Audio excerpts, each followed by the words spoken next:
الحمد للہ وکفا وسلام علی عبادہ الذین اصطفى اما بعد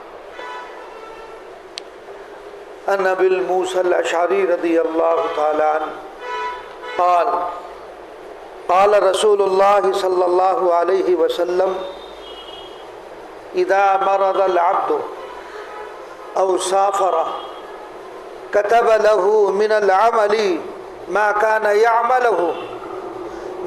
يعمله وهو صحيح مقيم رواه البخاری۔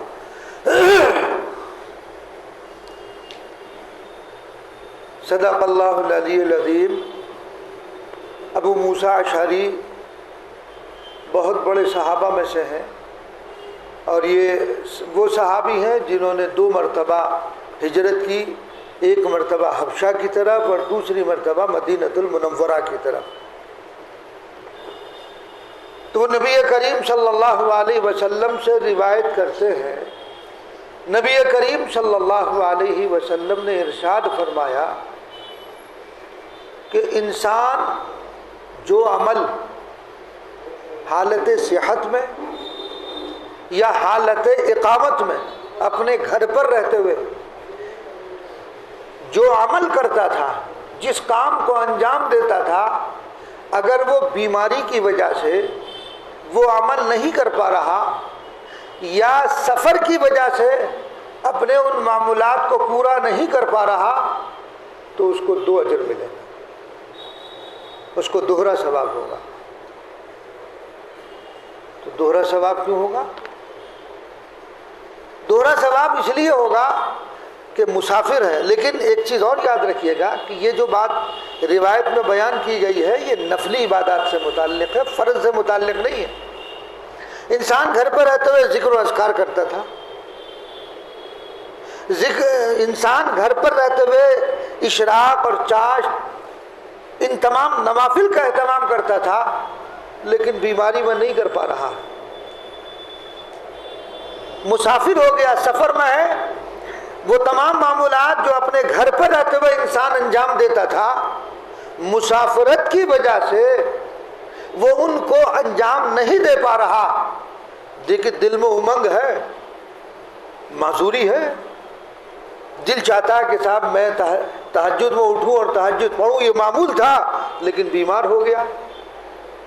تو چونکہ جو کام اس حالت صحت میں کرتا تھا بیماری میں نہیں کر پا رہا، تو اللہ تبارک و تعالیٰ اس کا اجر، ایک تو اس کے امنگ کی وجہ سے کہ اس کو طلب تو ہے، یہ صحت مند ہوتا تو کرتا، نہیں کر پا رہا بیماری کی وجہ سے، نہیں کر پا رہا ہے مسافرت کی وجہ سے، اور دوسرے اس صحت کے زمانے میں یا اقامت کے زمانے میں اس عمل کو کرتا تھا، اللہ اس عمل کا ثواب حالت بیماری میں اور حالت سفر میں بھی اس کا اجر لکھتے رہیں گے۔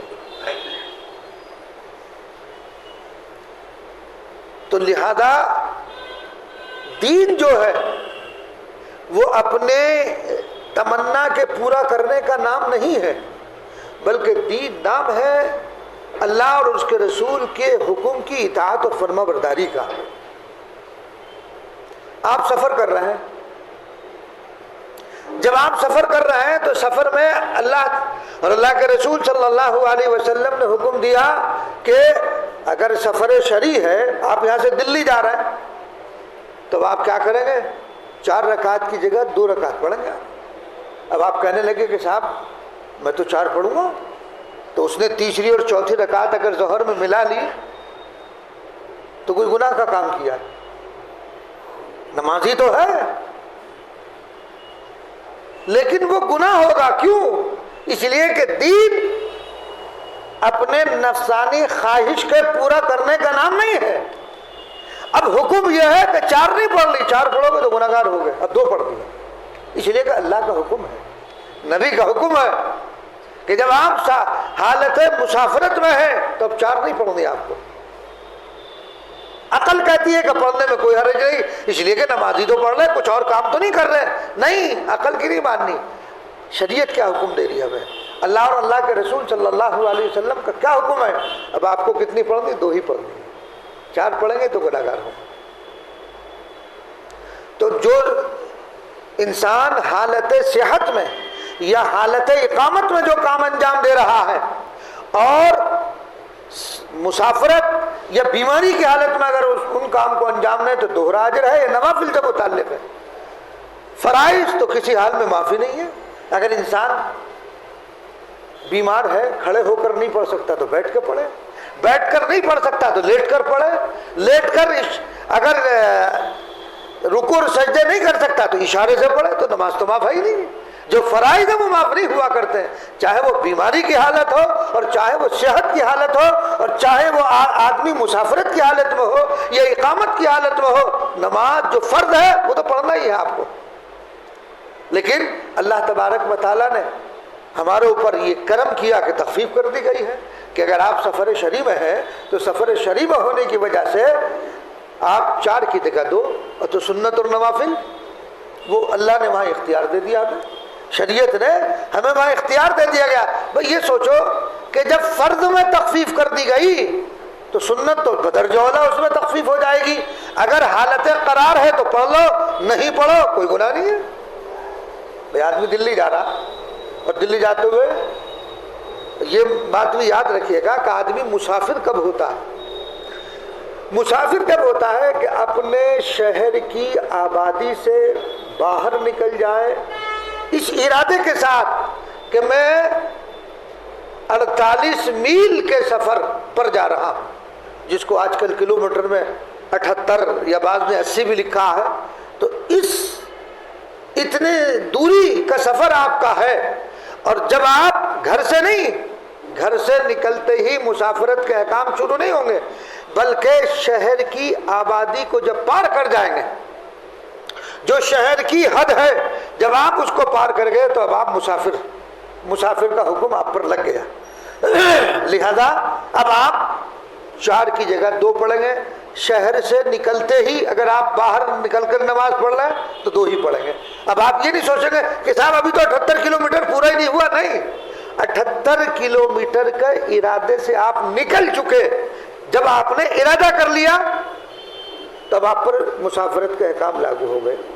پھر ایک سوال یہ پیدا ہوتا ہے، کہنے کہ صاحب ابھی مثال کے طور پر ظہر کا وقت ہے، تو ظہر کا وقت ہمیں سہارنپور میں ہو گیا، ہم یہاں سے 1 بجے جا رہے ہیں اور ہم نے ظہر کی نماز نہیں پڑھی ہے۔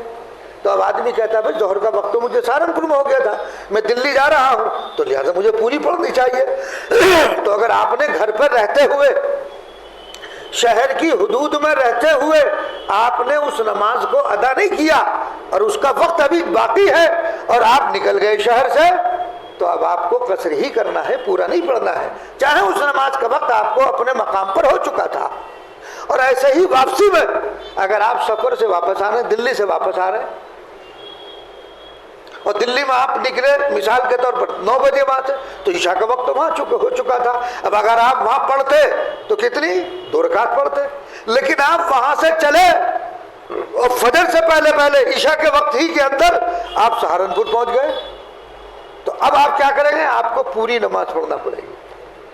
وہاں اگر پڑھ لیتے تو 2 رکعت پڑھ لی تھی، ختم معاملہ، چاہے انسان وقت کے اندر پہنچ جائے۔ لیکن جب آپ نے اس مقام پر پڑھی نہیں اور آپ اپنے مقام پر وقت کے اندر پہنچ گئے تو اب آپ کو پوری پڑھنا پڑے گی۔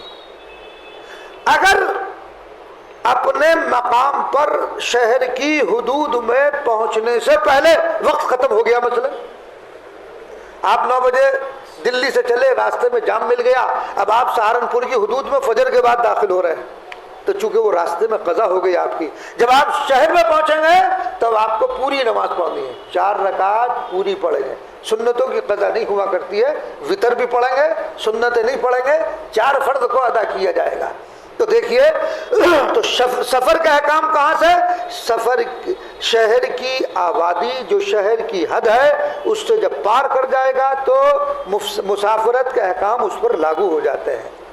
اسی طرح یہ بھی یاد رکھیں کہ اگر آپ کی نمازیں اپنے مقام پر رہتے ہوئے چھوٹ گئی، سہارنپور میں ہے مثال کے طور پر، آپ نے فجر کی نماز بھی چھوٹ گئی اور ظہر کی بھی چھوٹ گئی اور عصر کی بھی چھوٹ گئی، اور عصر کے بعد آپ سفر میں نکل گئے اور ان نمازوں کو وہاں جا کر پڑھ رہے ہیں، تو ظاہر بات ہے کہ فجر اور مغرب تو پوری پڑھیں گے، چاہے سفر میں ہو یا حضر میں ہو۔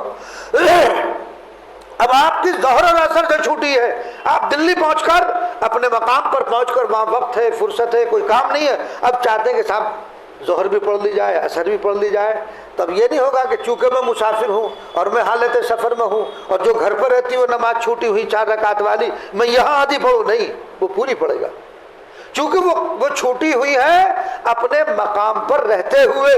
اسی طرح اگر آپ سفر میں ہیں اور سفر میں نمازیں چھوٹ جائیں اور قضا ہو جائیں اور آپ اپنے مقام پر آ جائیں تو اب مقام پر آنے کے بعد ان کو پورا نہیں پڑھیں گے، مقام پر آنے کے بعد کتنی پڑھیں گے؟ قصر ہی پڑھیں گے، 4 کی 2 پڑھیں گے۔ کیوں؟ اس لیے کہ اس حالت سفر میں قضا ہوئی ہے، تو حالت اقامت کی قضا ہوئی نمازیں اگر سفر میں پڑھ رہا تو پوری پڑھے گا، اور سفر میں جو قضا ہو گئی ہیں 4 رکعت والی اپنے مقام پر ادا کر رہا ہے تو پوری ادا کرے گا۔ بات آگے سمجھ میں؟ مسئلہ سمجھ میں آ گیا؟ سنتوں کی قضا نہیں ہے، یا اگر سنتیں اگر آپ پڑھنا چاہتے ہیں قضا تو نہیں ہے، لیکن اگر وقت کے اندر اور آپ کے پاس وقت فارغ ہے، کوئی جلدی نہیں ہے، تو اگر کوئی آدمی سنتیں پڑھنا چاہے تو اس کی بھی اجازت ہے۔ حدیث میں ہے اللہ کے رسول صلی اللہ علیہ وسلم نے ارشاد فرمایا کہ اگر اللہ تبارک و تعالیٰ 2 معاملات میں مجھے اختیار دیتے تو جو اہون ہوتا، جو آسان ہوا کرتا تھا، میں اس کو اختیار کیا کرتا تھا تاکہ امت مشقت میں مبتلا نہ ہو جائے۔ تو مجھے جب بھی 2 امروں میں اختیار دیا گیا میں نے اہون کو اختیار کیا۔ شریعت کے 2 احکام ہیں، ایک ہے رخصت، ایک کیا ہے؟ ایک ہے رخصت، ایک ہے عزیمت۔ اگر انسان رخصت پر عمل کرے تو وہ بھی جائز ہے، لیکن بعض مرتبہ عزیمت پر عمل کرنا اولا ہوا کرتا ہے۔ لیکن اگر جیسے سفر ہے تو ہمیں رخصت دے دی گئی، روزہ سفر میں رخصت ہے، نہ رکھے، سفر شرعی ہے تو کوئی حرج نہیں۔ لیکن اگر کوئی عزیمت پر عمل کرنا چاہتا ہے، سفر شرعی میں روزہ رکھنے کی رخصت ہے، لیکن وہ عزیمت پر عمل کرتا ہے کہ وہ رکھتا ہے تو اجر کی بات ہے، اس کو اجر ملے گا، حالانکہ شریعت نے اسے رخصت دے رکھی ہے۔ تو نبی کریم صلی اللہ علیہ وسلم فرماتے ہیں 2 امروں میں جب مجھے اختیار دیا جاتا تو میں اہون کو، ایسر کو، جو آسان ہوتا اس کو اختیار کرتا۔ تو لہذا جب ہمیں اللہ تبارک و تعالیٰ نے یہ اختیار دے دیا ہے تو ہمیں اس پر عمل کرنا چاہیے۔ اللہ تبارک و تعالیٰ مجھے بھی، آپ کو بھی شریعت کے تمام احکامات پر